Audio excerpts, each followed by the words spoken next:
Eh, Obviamente, en primer lugar, un saludo para cada uno de ustedes y me alegra mucho volver a estar en esta reunión con ustedes. Les propongo que hoy trabajemos en torno a dos problemas bastante disímiles entre sí, pero que veremos, quizás haya la posibilidad de ver algún vínculo entre ellos. Los dos problemas son, el primero, quiero tratar de darle un cierre a la serie de observaciones que he venido haciendo sobre la inteligencia artificial, que como ustedes saben ha sido un tema que me ha ocupado durante un cierto número de reuniones nuestras. Voy a intentar darle un cierre pues a ese tema, que naturalmente permitiría aún muchos desarrollos. El segundo punto que voy a intentar trabajar es el de retomar el problema del uno, particularmente a partir de lo que es la fuente principal del tema en Lacan, es decir, el seminario 19. Como ven, son dos problemas bastante distintos, pero anticipo, pues, que hay un punto de relación entre los dos y es el lugar que ocupan, por lo menos en lo que yo he señalado aquí sobre la inteligencia artificial, el problema que ocupa el concepto de lo contingente. Lo contingente como algo que nos ha permitido hacer algunas precisiones en torno a la inteligencia artificial. Y este punto de lo contingente constituye uno de los conceptos importantes que Lacan elabora en el seminario 19. Por tanto, digamos, a partir de eso, podríamos decir que hay una cierta posibilidad de, por lo menos, de considerar conceptualmente el problema de una relación entre los dos temas. Vamos a ver si logro demostrar algo adicional sobre lo que he dicho, tanto sobre la inteligencia artificial como sobre el problema del uno.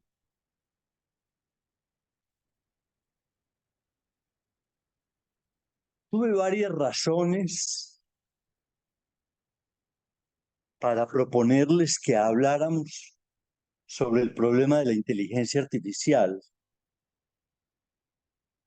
No es una cuestión simplemente de moda, porque hoy se esté hablando del asunto, ni tampoco porque tenga un interés muy especial para mí personalmente en la inteligencia artificial,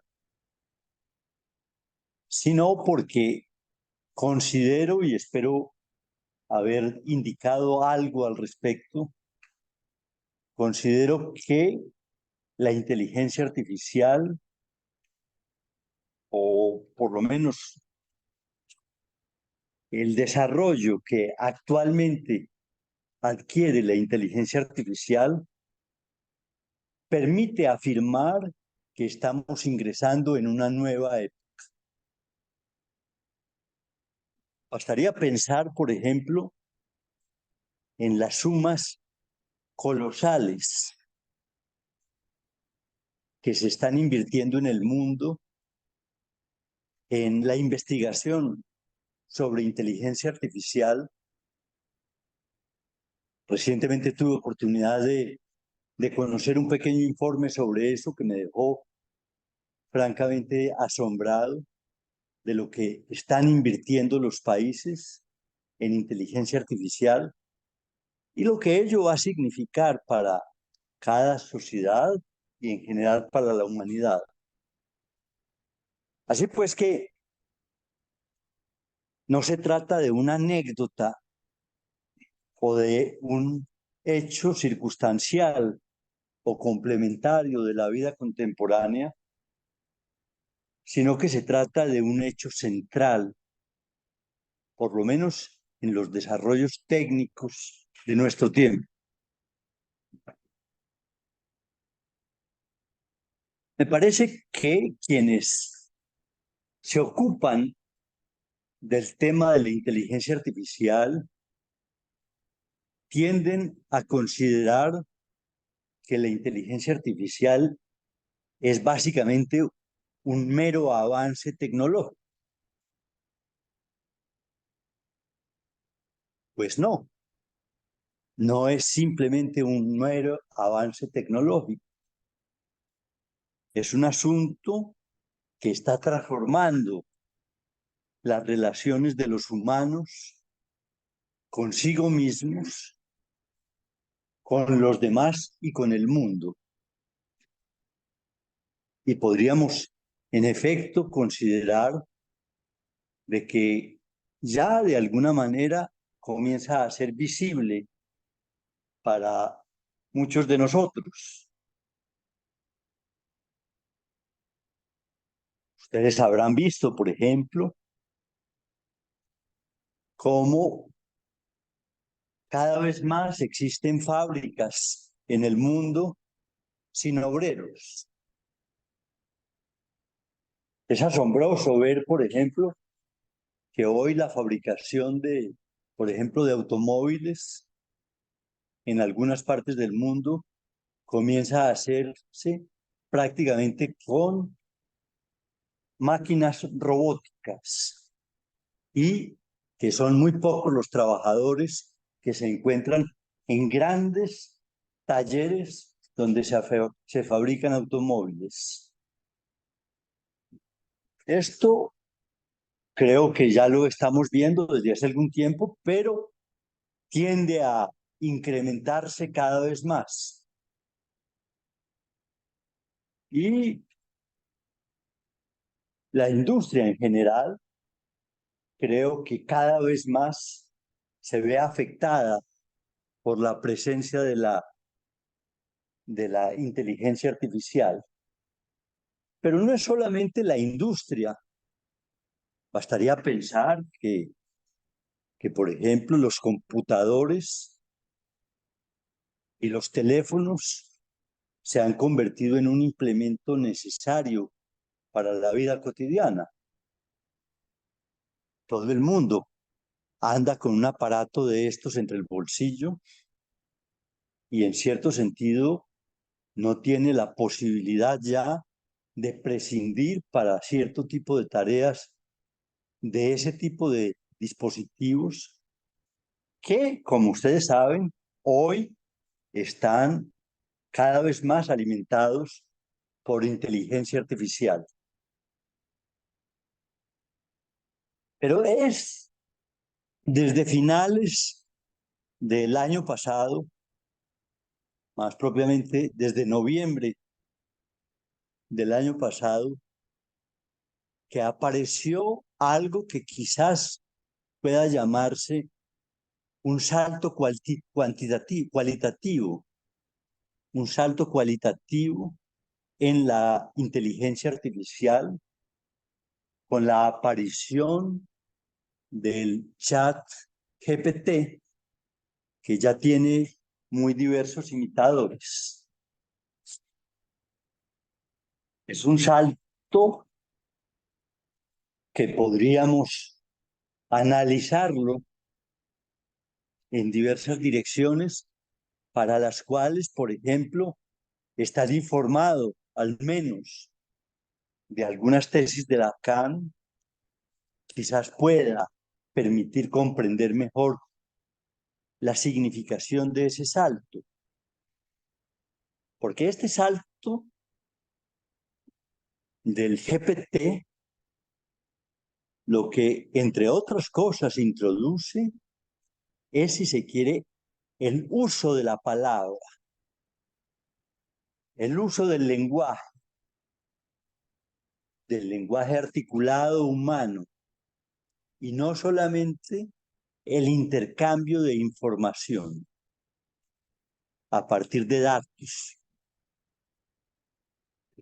Uno, por ejemplo, para hacerse una imagen de eso, como creo haberlo anotado ya, uno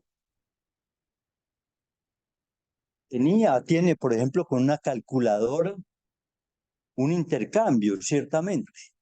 Uno le pone un dato y la calculadora le responde también con una información que produce a partir de los programas que disponga. Pero son respuestas puntuales, si se quiere, y en general simplemente son datos. Con el GPT lo que tenemos es la posibilidad de ingresar en una relación verbal con los computadores, al punto que no me parece extraño que, como ustedes saben, algunos estén afirmando de que con el GPT estamos en presencia ya de verdaderos marcianos. Es como si hubiera seres de otra naturaleza distinta a la humana con los cuales podemos dialogar. Y esos diálogos pueden adquirir características cada vez más complejas. A pesar de que, por ejemplo, aquí hemos logrado reconocer algunos de los límites del GPT, de todas maneras no deja de ser extraordinario que ya no solamente se trate de un sí o un no, un dato, deme tal información que está en tal parte y hay que pedírsela, sino que toma la iniciativa de desarrollar algo que, entre comillas, pudiéramos llamar ideas, y que propone acciones inclusive, y que en algunos casos inclusive las ejecuta. Es decir, que es una aproximación a un ser humanoide, podríamos decir. Un ser humanoide que en efecto ya no solamente responde a informaciones primarias, sino a elaboraciones complejas.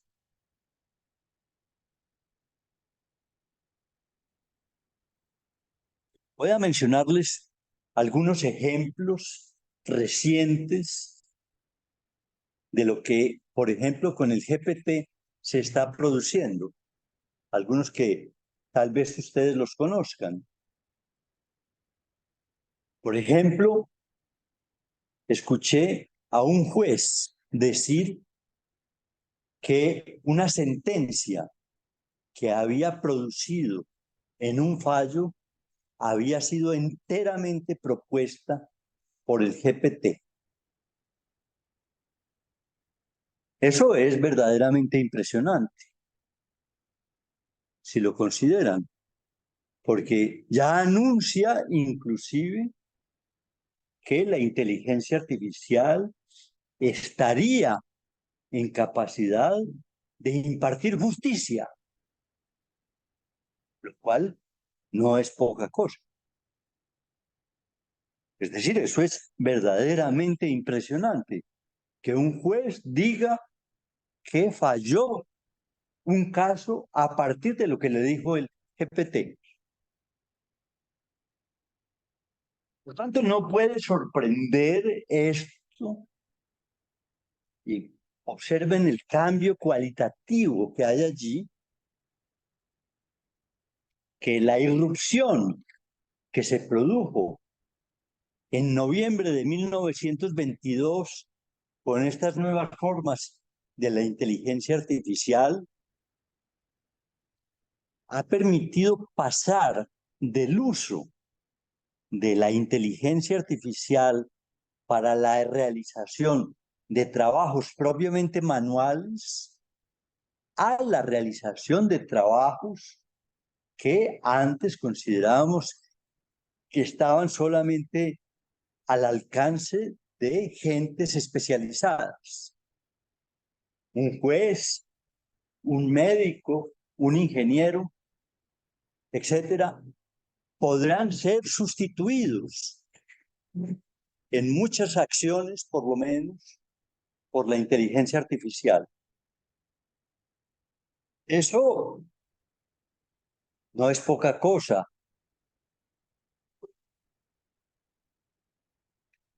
Menciono un segundo ejemplo que tal vez ustedes hayan oído mencionar.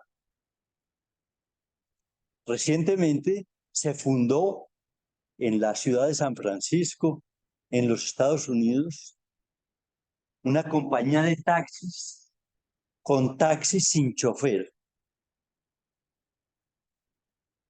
Y los taxis están funcionando en San Francisco sin choferes.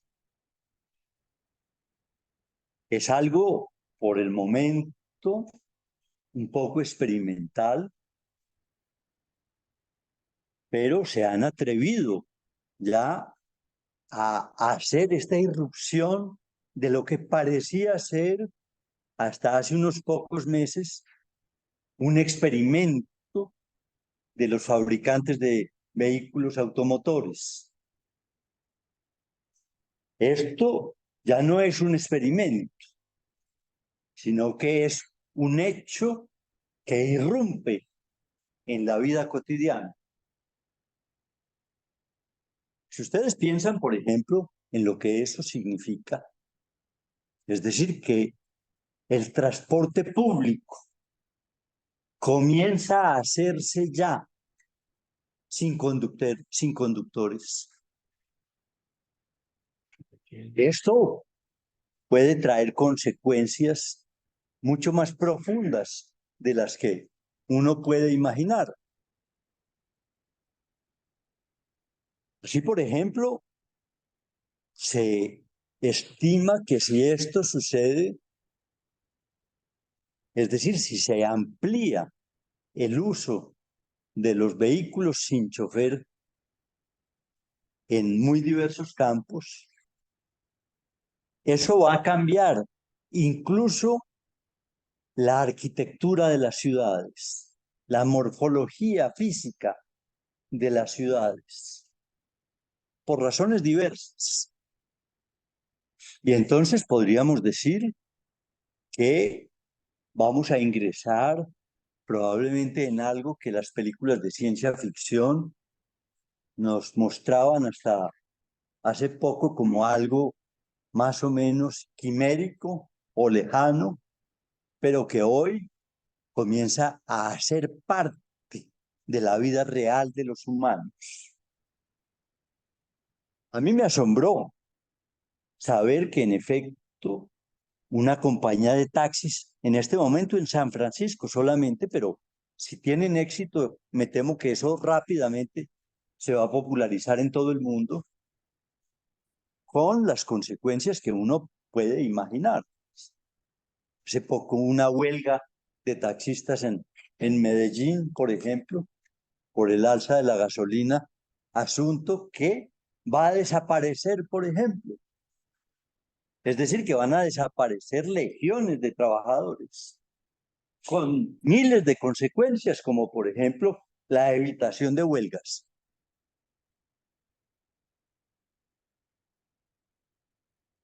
Voy a mencionarles un tercer ejemplo que también me llamó la atención, además del juez o del de los taxis en San Francisco, que es un ejemplo un poquito más complicado técnicamente y que no voy a entrar en todos los detalles técnicos, pero que es muy significativo a mi juicio. El año escolar francés se comienza por estos días, es decir, los niños y los escolares y aún los universitarios empiezan su año escolar por estos días. Por ahora, los niños ricos, digamos así, de Francia, ya están comenzando a utilizar no cuadernos de este tipo, ni tabletas siquiera, sino unos cuadernos que tienen la misma morfología, y este punto es importante, la misma morfología de un cuaderno de estos, pero cuyas hojas, al escribirlas, transmiten la información al lugar donde uno desee. Es decir, que si uno dibuja ahí un pato, por ejemplo, el pato aparece en el punto donde yo quiera enviarlo. O si tomo notas de una charla que alguien da y quiero que esos queden archivadas en mi computador, de inmediato quedan archivadas. Son cuadernos que, según la información que escuchaba, seguramente van a transformar más de una cosa en la vida cotidiana.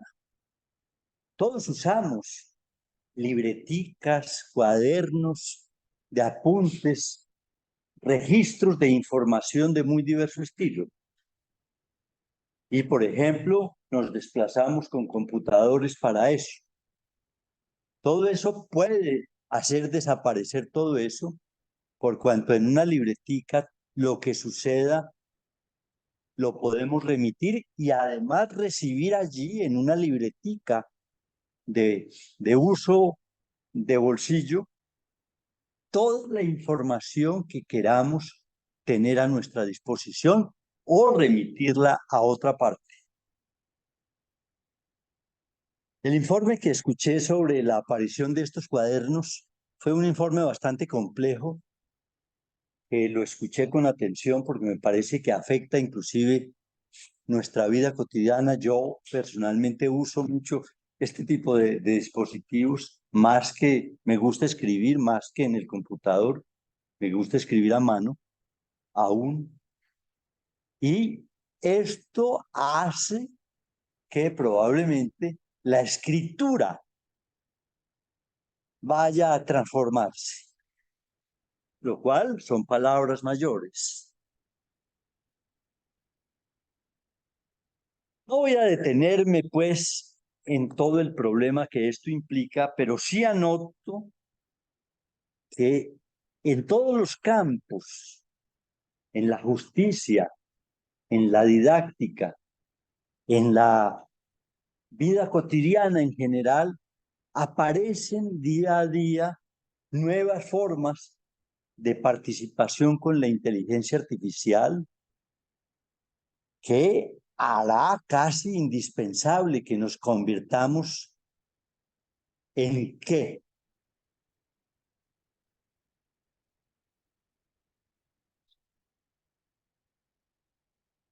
Al momento usamos esos dispositivos, por ejemplo, como algo que está ajeno a nuestro cuerpo.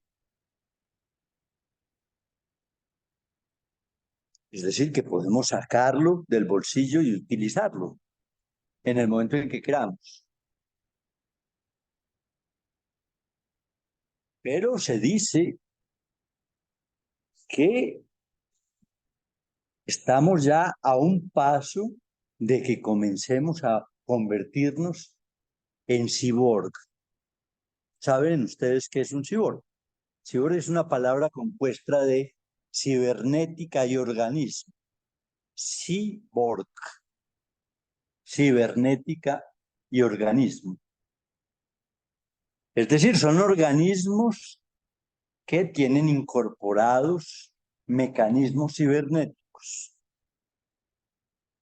Se dice, según esto, de que va a ser difícil convivir en el mundo contemporáneo sin tener, por ejemplo, implantes en nuestro organismo que permitan la utilización de los dispositivos modernos. Eso me parece que es verdaderamente impresionante, porque no se trata ya de una fantasía, de hecho ya existen personajes de ese estilo, gentes que se hacen implantes para una u otra razón y que comienza a tener, por ejemplo, incluso hasta el manejo de sus cuentas bancarias a través de un implante que tiene ya en su cuerpo. Todo esto, pues, es para señalar que la inteligencia artificial no es un desarrollo técnico que complementa ciertos aspectos de la vida industrial o de la producción de cierto tipo de hechos que se puedan utilizar para los humanos, sino que afecta inclusive nuestro cuerpo con consecuencias que aún son imprevisibles, o por lo menos que yo sepa, no están ya completamente al alcance de las consideraciones que se hacen sobre eso.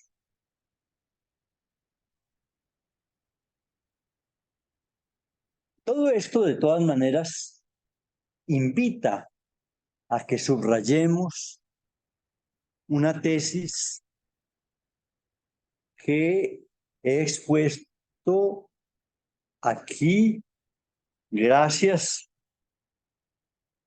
a una indicación de una persona muy allegada a mí que me sugirió poner en contraste el concepto de inteligencia artificial con el de inteligencia de lo contingente. Y sabemos que, en efecto, esa oposición resultó ser una oposición prometedora para comprender lo sustancial, no solamente de el problema de la contingencia, sino de problemas tan específicos como es la naturaleza de la inteligencia artificial.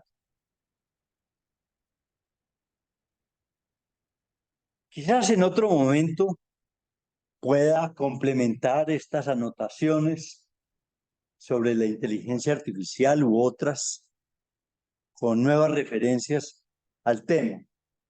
Voy a dejar por hoy estas observaciones sobre este problema de la inteligencia artificial y voy a pasar al segundo punto que les anuncié, es decir, el de el abordaje del problema del uno solo a partir de Lacan y específicamente del seminario 19. Pero permítanme, antes de ir al seminario 19, comentarles un hecho que se registra, que ha tenido lugar en las últimas semanas y que me temo que ustedes, como muchos colombianos o como muchos latinoamericanos, no están informados de ello, lo cual les invito a que lo piensen. Me refiero a algo que está sucediendo en este momento en el África. En el África es un paréntesis, pues, entre los dos temas. En el África, en las últimas semanas o meses, se han venido produciendo una serie de cambios de gobierno en más de 6 o 7 u 8 países, todos más o menos simultáneamente, lo cual ha traído una modificación profunda, especialmente de las relaciones del África con sus antiguos colonizadores, con los colonizadores europeos.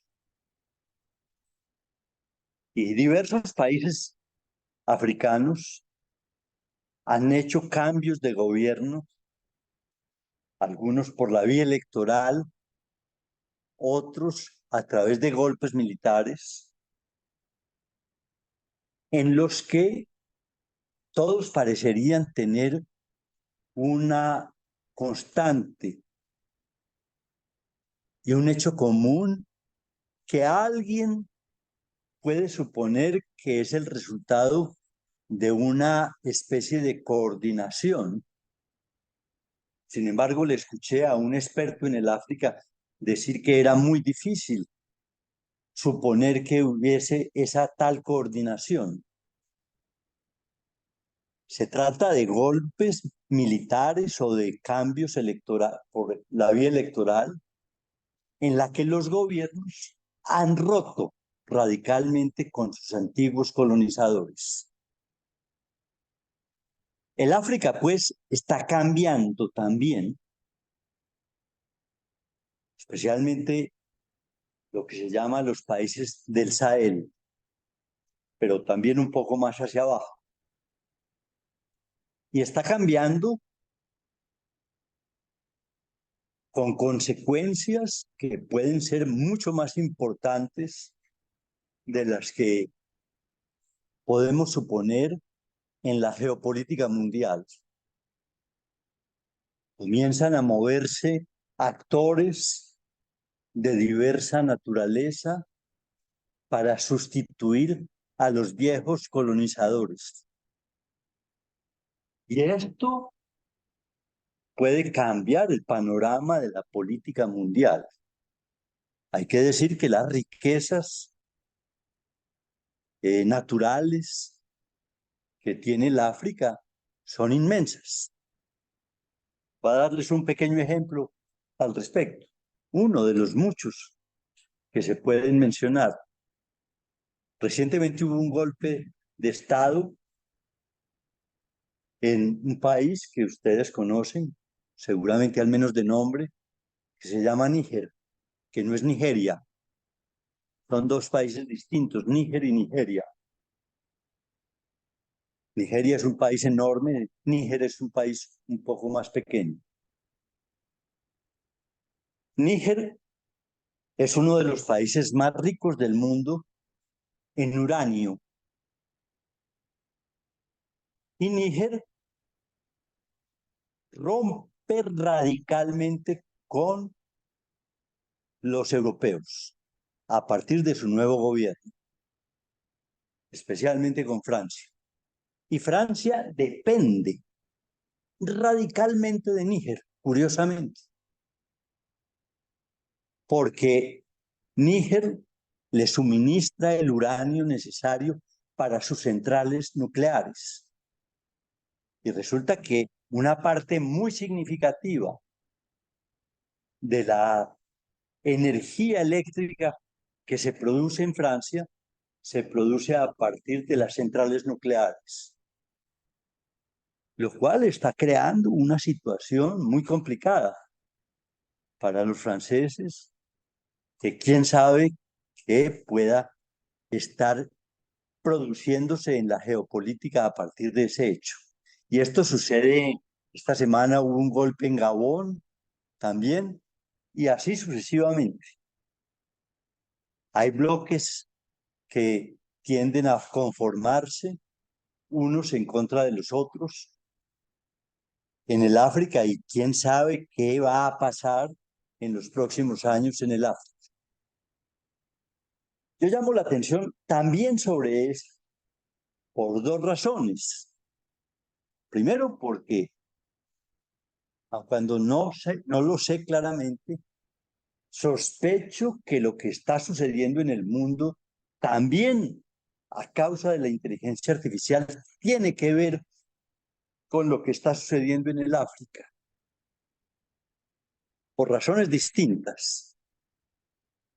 Y segundo, lo menciono porque creo que nuestra incultura política es tan grande que una cosa que tiene con los pelos de punta a Europa, a los Estados Unidos y al África, y quizás a Rusia, o probablemente a Rusia y a China, es un asunto que aquí escasamente se tiene información sobre ello, lo cual me parece que conviene por lo menos tener información de qué pasa en el mundo.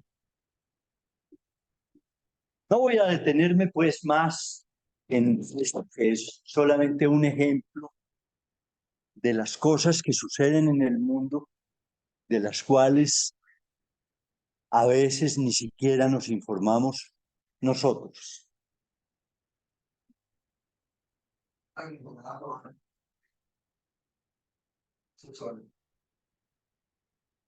Claro, no, es decir, sí, sí, desde luego, quise hacer referencia a eso, o quise hacer referencia también al problema del cambio climático, que son dos fenómenos. Lo que sucede en la Argentina es un hecho bien dramático y bien complicado, que yo no conozco detalles, pero que me parece que tiene un actor principal, que es Milei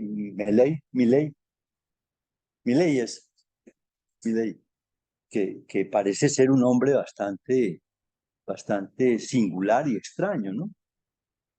Inclusive, pues, cuando uno lo ve hablar a él o cuando le escucha las cosas que dice, eh, a mí me sorprende este hombre, porque a la vez es un hombre muy informado, pero que dice cosas supremamente extrañas, casi como las que diría un psicótico, barbaridades. Es un hombre de extrema derecha y es un hombre que a la vez que está muy informado sobre problemas económicos y otros, es un hombre que interpreta el mundo de una manera muy extraña, pero sorprendentemente por el fracaso seguramente de los gobiernos actuales y recientes de Argentina, como sucede en tantas partes que esos fracasos se ven acompañados con un movimiento hacia el lado inverso.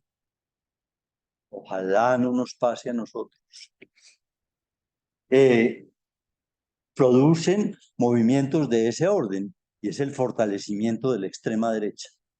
Me parece que mi ley es parte de ese asunto. Pero más que, digamos, el asunto de la Argentina, he estado con la tentación, por una razón inclusive personal, que se las puedo comentar si lo desean, he estado con la posibilidad de dedicarle algún momento a que habláramos un poco del cambio climático. Se los digo porque una persona muy allegada a mí tiene en este momento una función muy importante con relación al problema del cambio climático en el mundo y trabaja con distintos organismos en ese sentido y entonces me pasa información eh, complicada sobre el problema de cómo se está manejando en distintos sentidos el problema del cambio climático, que como ustedes saben es un problema monumental y gravísimo para la humanidad. Hoy solamente veía una información que me produjo casi que estremecimiento. Voy a mencionárselas.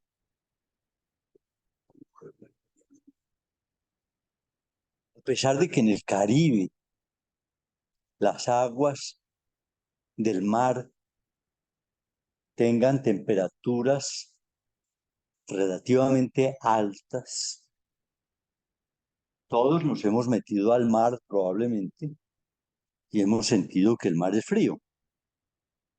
Es decir, que no tiene la temperatura del medio ambiente y mucho menos la de... La de sí. Y resulta que en esta semana descubren que en distintas zonas del Caribe, el mar o el océano, el Caribe, está alcanzando temperaturas de 37 grados centígrados. Es decir, la temperatura del cuerpo humano. Eso está literalmente arrasando con el mar en el Caribe por causa del cambio climático. Eso me parece una cosa tenebrosa, verdaderamente tenebrosa, puesto que plantea que el problema del cambio climático no es un asunto del futuro, como hemos tendido a pensarlo, de que va a pasar una cosa muy grave en los próximos años o generaciones. No, es un problema que ya está. Y basta pensar en la aceleración de las catástrofes en el mundo para saber que el problema es contemporáneo. Ese tipo de asuntos creo que los psicoanalistas también deberían pensar. Y si bien son asuntos que parecen muy ajenos, creo que van a afectar tanto la vida humana que van a transformar la subjetividad de muy diversas maneras. Pasemos al seminario 19. Sí. Con respecto a eso, pues en España, ya están, bueno, ya de jóvenes y tienen problemas de enfermedades mentales relacionadas con respecto al tema del cambio climático. ¿Nos podría comentar algo más preciso? Eso lo he leído, lo he visto. Es un hecho que es ya, y es que para que lleguen problemas mentales o problemas de la subjetividad relacionados. Sí. Hay gente que pierde esa depresión. ¿Cuánta gente en Europa, cuántos jóvenes no quieren tener hijos por cuenta del cambio climático? Y aquí también, es decir, hay ya cambia la subjetividad. Claro. No, es decir, yo creo que estamos por todas partes, la inteligencia artificial de un lado, el cambio climático por otro, los cambios geopolíticos en el mundo, pues la guerra de Ucrania y toda su significación, que estamos ante una situación que anuncia un mundo distinto.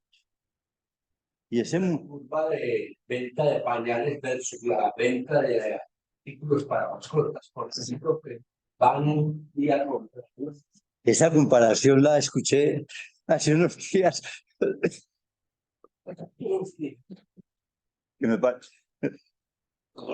pareció casi que estremecedor saber que en efecto se podría comparar la venta de pañales con la...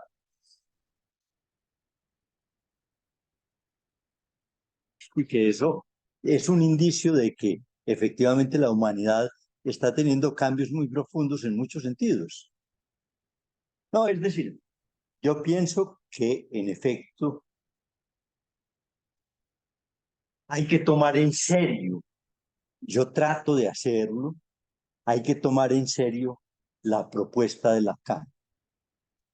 Tenemos que estar a la altura de la época y no sabemos aún cuál es la naturaleza de la época en la cual estamos ingresando. Y eso es fundamental que lo pensemos. Muy bien. Pasemos al seminario 19.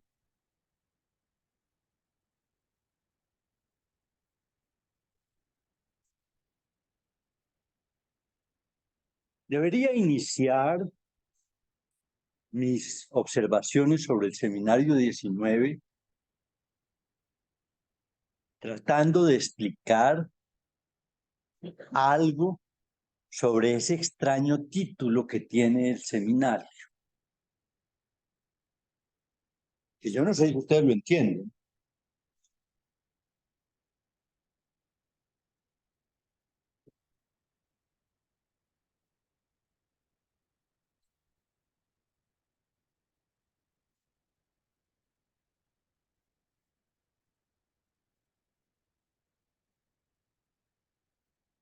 O peor,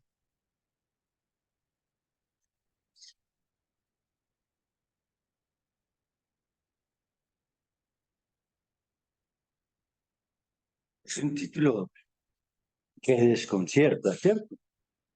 ¿Qué quiere decir eso?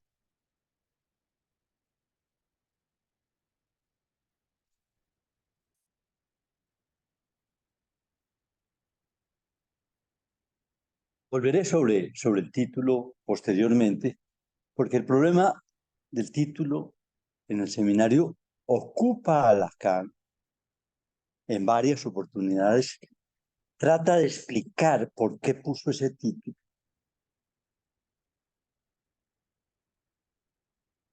y cita mil cosas, mil cosas. Por ejemplo, ¿por qué los puntos suspensivos? ¿Qué indican los puntos suspensivos? Podemos decir, por ejemplo, y él lo dice, pues, Lacan, que hablan del vacío, de un vacío. Y el tema del vacío ocupa un lugar preferencial en el seminario. También habla, por ejemplo, de una resonancia que tiene, especialmente en francés, upir. ¿Lo dije bien? Sí. Upir, con una palabra que a quien seguramente María Elena eh, le resuena más que a nosotros, el título en francés, y es suspir, de suspirar, que en los puntos suspensivos, suspirar. Bueno, en fin, el título es un título endiabladamente complicado, porque tiene importancia el peor. Y Lacan dice, no digo, oh, lo peor, sino, oh, peor. Y entonces hace una disquisición sobre los adverbios complicadísima. Bueno, en fin, les estoy diciendo pues que el título es importante como todos los títulos de todos los textos. Ustedes saben y les he invitado aquí y en otros contextos, ustedes lo hacen. Les he invitado siempre a que leamos los títulos de los textos, porque la gente pasa por encima de los títulos. Yo tuve una experiencia recientemente con el seminario 19 de hablar con alguien que me dijo que sí, que lo había leído, y le dije que me contara más o menos cuáles eran las partes que tenía el, el, el seminario. No me supo dar cuenta del asunto. Y créanme, pues, que la construcción de un libro implica pensar muy seriamente en los títulos. Todo aquel que haya escrito cualquier cosa, especialmente para publicarla, y más si es un texto largo, sabe que los títulos y los subtítulos son fundamentales.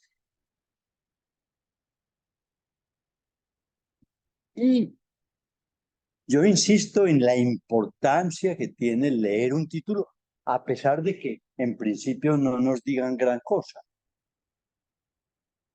Si uno lee, por ejemplo, Hamlet y no sabe quién es Hamlet, se quedan las mismas. Pero si lo piensa un poquito, comienza a vislumbrar algo. será el nombre de una persona. Es decir, esta es una obra que se refiere esencialmente a una persona, etcétera, etcétera. Todo título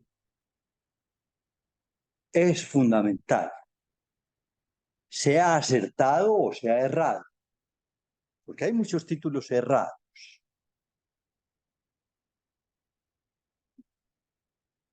Bien,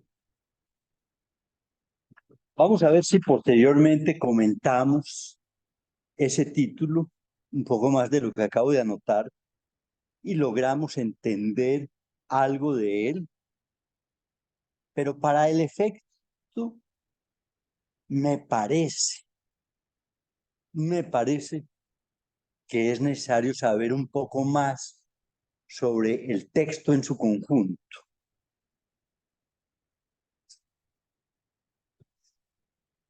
He destacado, ustedes ya lo saben, espero que bien, que este texto inaugura un trabajo detallado sobre el problema del uno en la elaboración o en el trabajo de Lacan.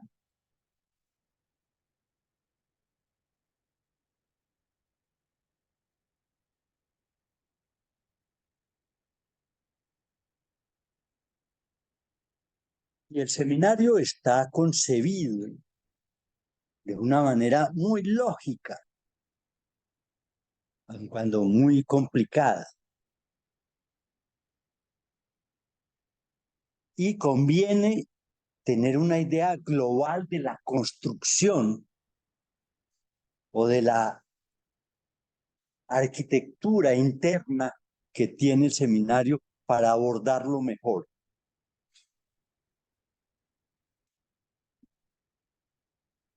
Y también de algunos de sus núcleos principales. Creo que con eso podemos intentar abordarlo un poco mejor, me parece a mí. Voy a destacar un punto que es crucial en el seminario, que puede ser discutible o discutido, pero sobre lo cual existen ya distintas elaboraciones que nos permiten afirmar que es así. Me refiero que todo el seminario está de alguna manera, de una u otra manera, consagrado a demostrar un enunciado. Un enunciado que Lacan enuncia de una manera muy particular y muy extraña, si se quiere. Ese enunciado es el de hay uno.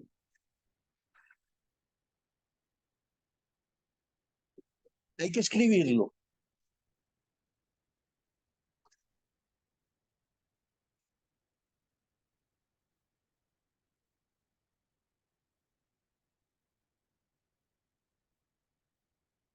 Hay que escribirlo porque la escritura que propuso Lacan es unir los términos de la expresión en uno y no por casualidad. En francés se dice de una manera muy particular. Si tengo algún error, le pido que me corrija.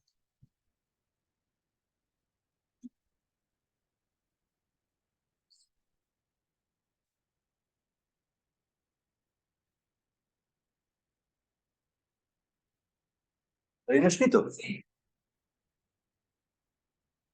Il y a de là, se dice en francés.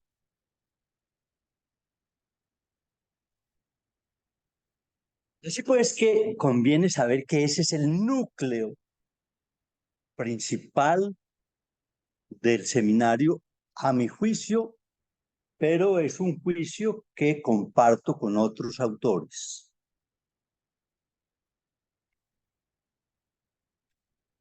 Ahora observemos la composición de ese término. Pueden observar claramente que tiene dos partes. Hay y uno, pero fusionados.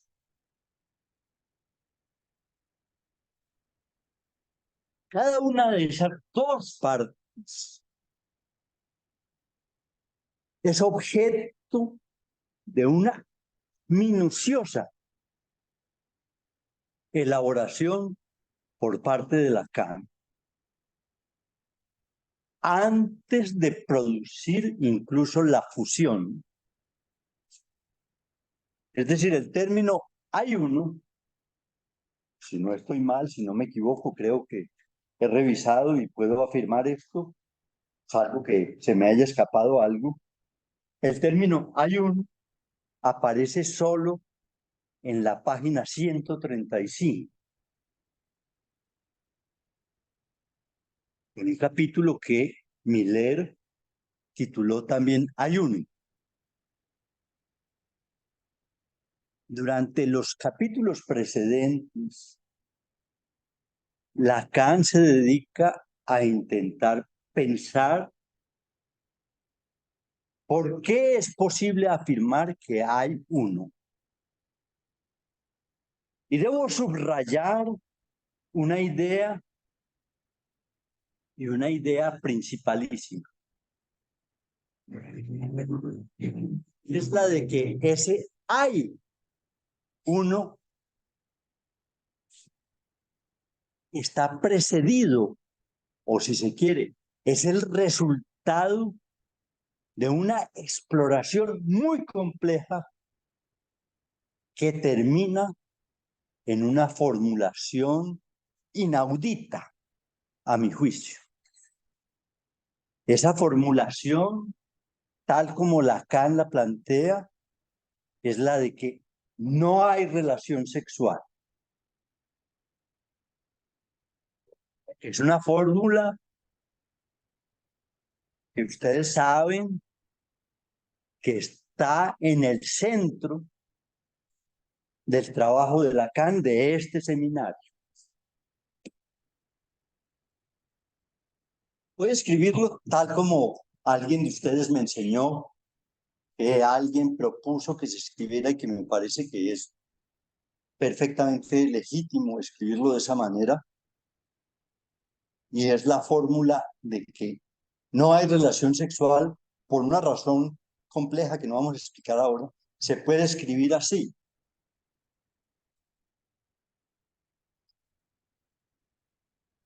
Es, si se quiere, en principio, una abreviatura NRS, que es una forma de usarla hoy diferentes autores o psicoanalistas. Pero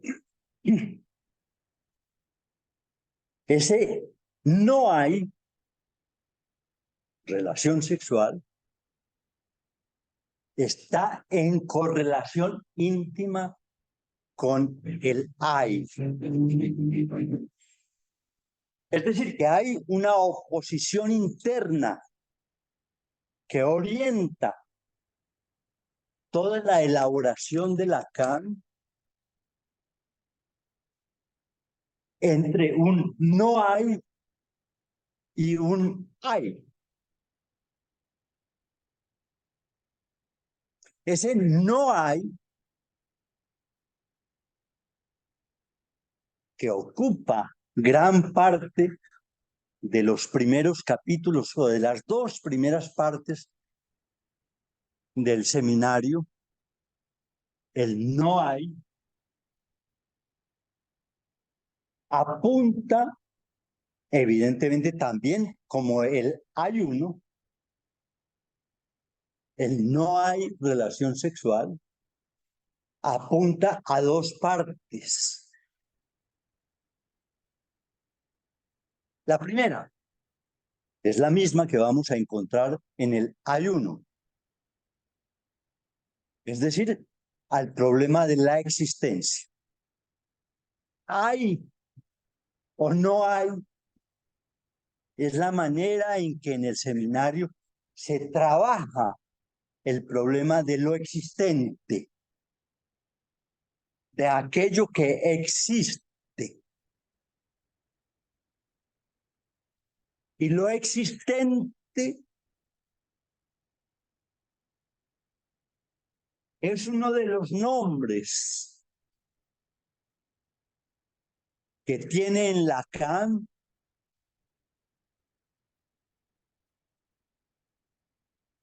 el problema de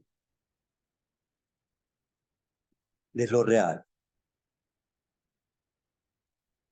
Es decir, que cuando habla de la existencia, habla de lo real. No hay real. No hay, quiere decir, no hay esto en lo real. Toda la elaboración de Lacan, de gran parte del seminario, gira alrededor de el concepto mismo de existencia, como se puede ver, si tengo razón al decir que son dos núcleos, el no hay y el hay. Es una elaboración en torno al problema de lo existente o de la existencia. Es mejor decir lo existente para no confundir con esa versión filosófica de la existencia, del existencialismo, ¿no? Aquí se trata de otra cosa distinta a la existencia del existencialismo. Es referida a lo real. Ahora bien,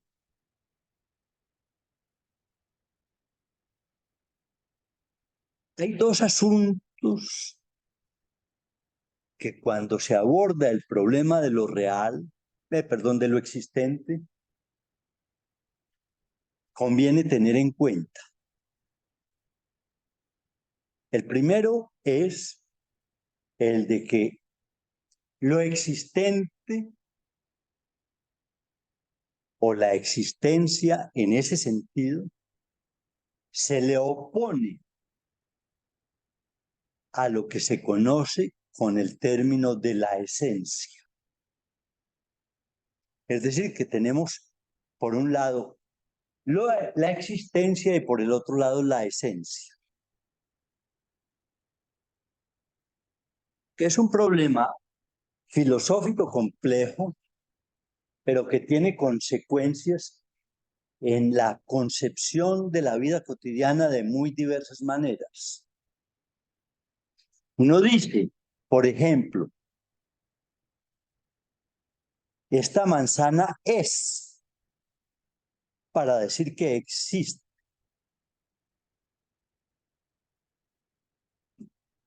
Con lo cual, podríamos decir que al decir esto, tiende a confundirse la esencia con la existencia.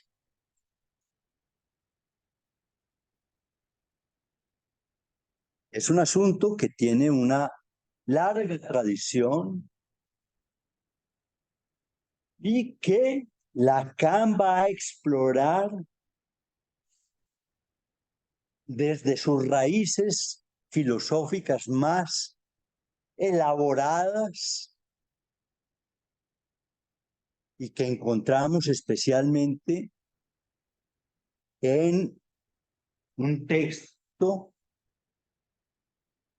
que tal vez ya algunos de ustedes leyeron, que se llama El Parménides de Platón.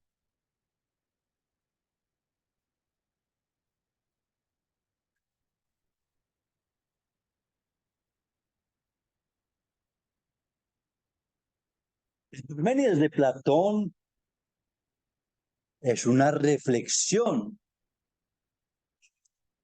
endiabladamente compleja. Aquí tenemos, me consta, un gran lector de ese texto, si me permite Jorge decirlo, Jorge Iván Zapata, que ha hecho una elaboración muy seria sobre el asunto. Y el Parménides de Platón, que es un diálogo pues de Platón, si mal no entiendo, es el último o el penúltimo diálogo de Platón, y que tiene la reputación de ser uno de los diálogos más difíciles no solo de Platón, sino en general de la historia de la filosofía. Y allí, a través de el examen de algunas tesis, volveremos sobre el asunto, aparecen sentencias de este estilo. El uno es.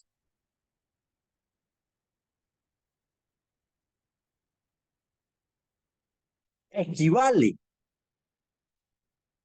esa afirmación que se encuentra en el Parménides, equivale a ayuno.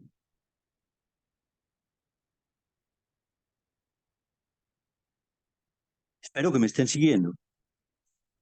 ¿Sí?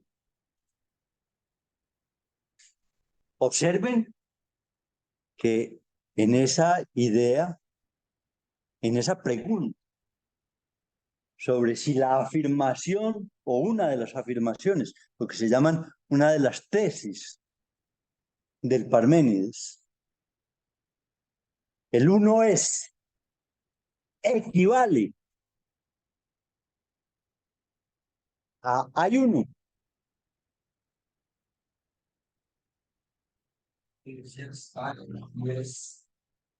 La diferencia está entre el hay y el es decir, entre la esencia y la existencia.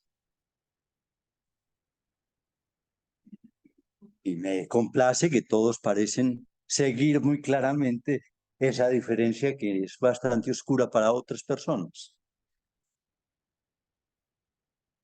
Tenemos pues que se sitúa el problema en relación a la oposición entre la esencia y la existencia. Y ya hemos visto aquí, inclusive yo les propuse en alguna oportunidad un cuadro al respecto que voy a retomar, tal vez ya no hoy, pero sí en otro momento, para mostrar la oposición que existe entre la esencia y la existencia. Y pueden ustedes por lo menos partir de esta idea, de acuerdo a lo que hemos dicho. Si hacemos un cuadro que tiene dos columnas, permítanme, yo lo pongo aquí.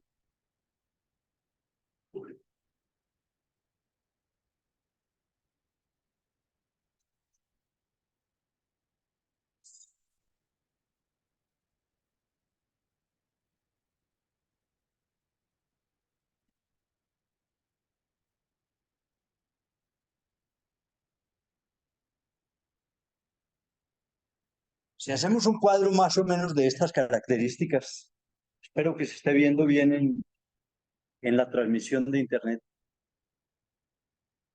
en el cual ponemos aquí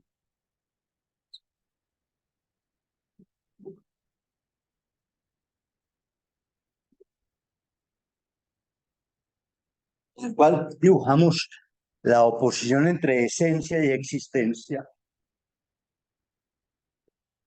Podemos afirmar, de acuerdo a lo que he dicho, que del lado de la existencia tendríamos que colocar lo real o el aire.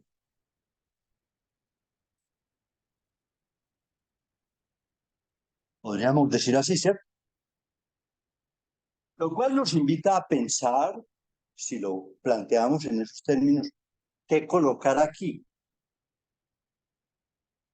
Y creo que ustedes lo pueden decir. Aquí podríamos decir lo real, entonces aquí lo simbólico y lo imaginario, ¿cierto? Es decir, que todo lo que es simbólico e imaginario está del lado de la esencia. Aquí podríamos decir,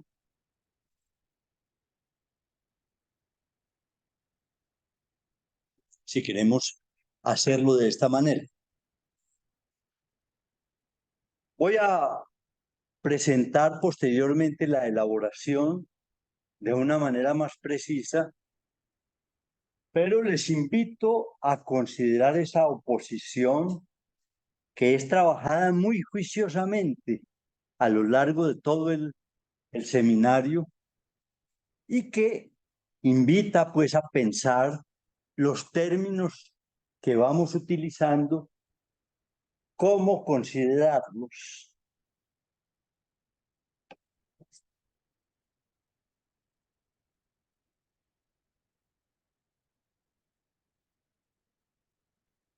Este fue en parte, pero no solamente ahí, el tema o un tema de reflexión muy interesante de Jacques Miller en su curso del año 2011, que es el último curso que dictó Miller antes de abandonar su vida, digamos, docente, que lo conocemos con el título de El ser y el uno o el uno solo.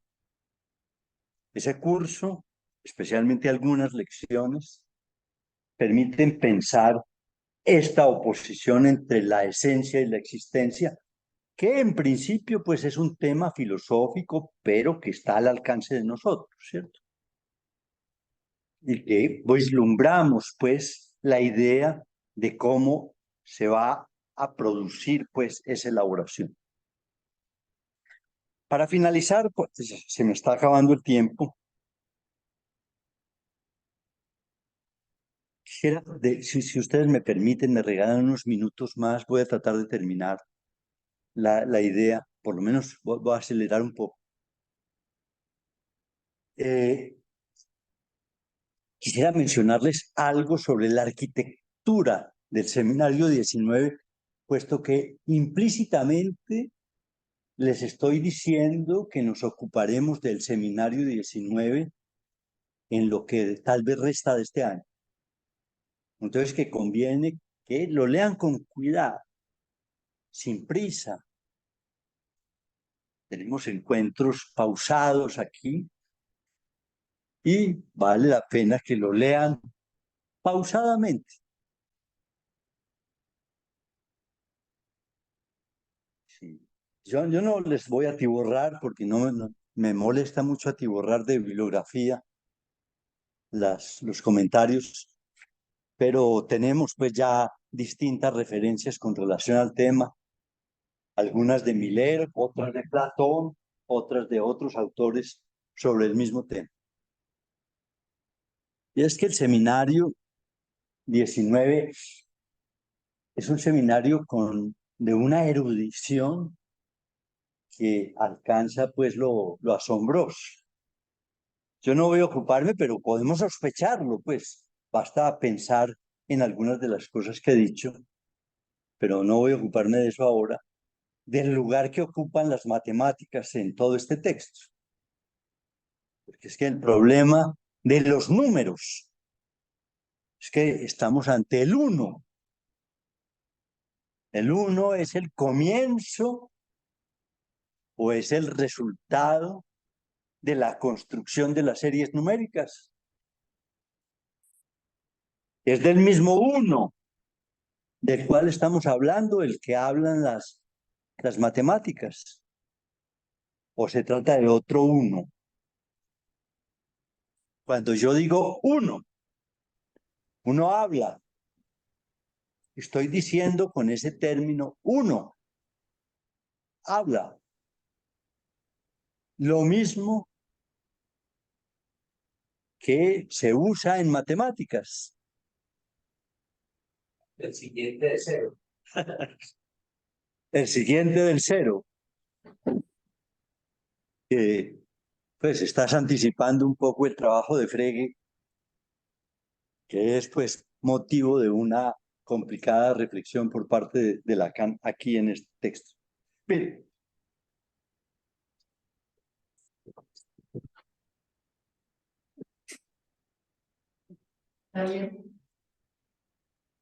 Perdón.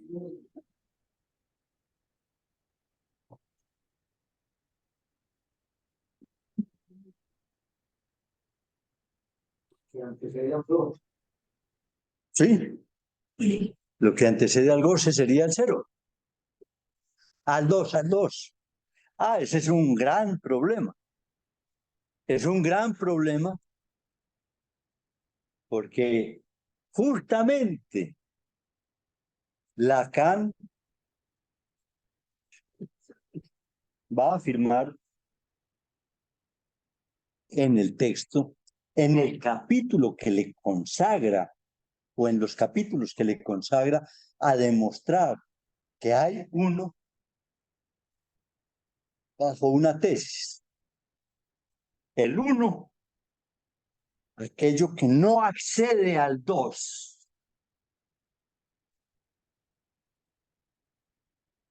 Y ya que lo mencionó usted, Pacho, eso me permite decir, si el 1 no accede al 2,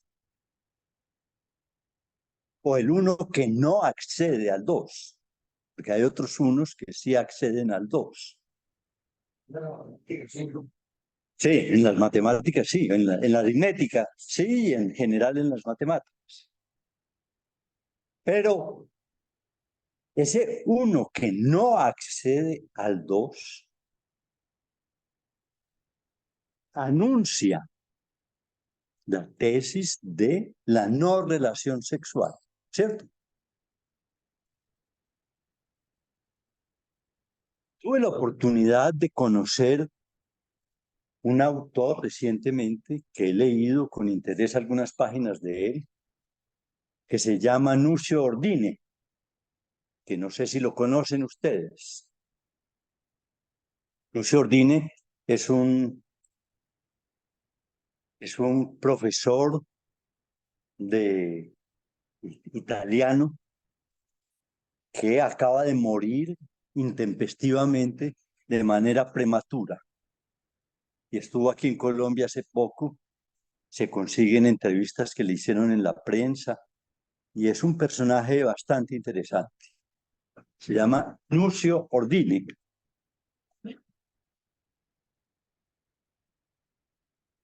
Si me equivoco, me corrigen su escritura.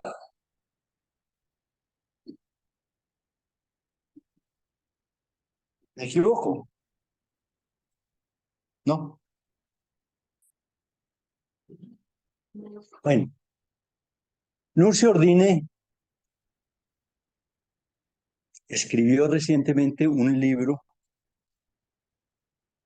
que me pareció paradójico el contraste con la tesis de Lacan. El libro se llama Los hombres no son islas.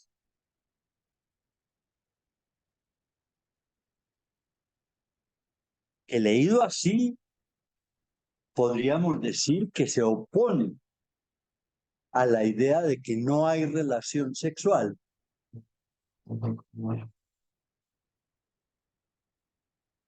Conviene leerlo con este elemento, si alguien quiere ocuparse de ese libro, que además es la continuación de otro libro de Ordine, que tiene muchas cosas interesantes que comentar, porque es lo llama la biblioteca ideal, que es un comentario sobre textos clásicos, con una metodología de exposición que es un milagro de síntesis y de precisión conceptual.